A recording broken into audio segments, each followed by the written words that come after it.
Бұл жерде енді қазіргі таңда алдын алу мақсат, бұл жерде біз қазақ айтамыз ғой, аурудың алдын алу керек та. Ол үшін неге қазіргі таңда өте көп кішкентай балаларда фастфуд өнімдерін көп қолданамыз да.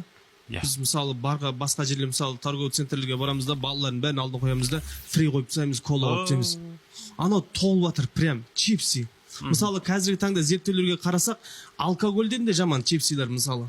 Алкоголь тұтыну да жаман. Мысалы осыдан 2-3 жыл бұрын Астана қаласында, осы 2-ші қалалық балалар ауруханасында 2 жасар баладан өтінде тас болды, пайда болды. Өтімен қосып алсақ, 2 жасар бала, ойлаңыз да.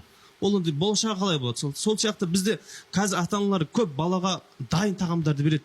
Сол нәрсе қиын да, мысалы. Сондықтан барынша дұрыс тамақтандыру. Мысалы қазіргі таңда енді 4-5 айдан асқан кейін балаларға қосымша тамақтар береміз. Қосымша тамақтардың ішінде кейбір ауылды жерлерде мысалы сиырдың сүтін, ешкінің сүтін беріп жатады да. Ол да әсер етеді мысалы. Сондықтан барынша дұрыс тамақтану бұл жерде алдын алу керек. Батыр, мүмкін бе анау диагноз қойылған адам әрі қарай өзінің өмір сүру стилін өзгертіп жіберсе құтылуы? Енді құтылады деп айта алмаймын. Сол нәрсені сақтап қалу да бұл жерде үлкен жетістік. Мысалы бірінші типті жаңа қант диабеті деп жатырмыз ғой, жас балалар, жастар ауырады көбінесе.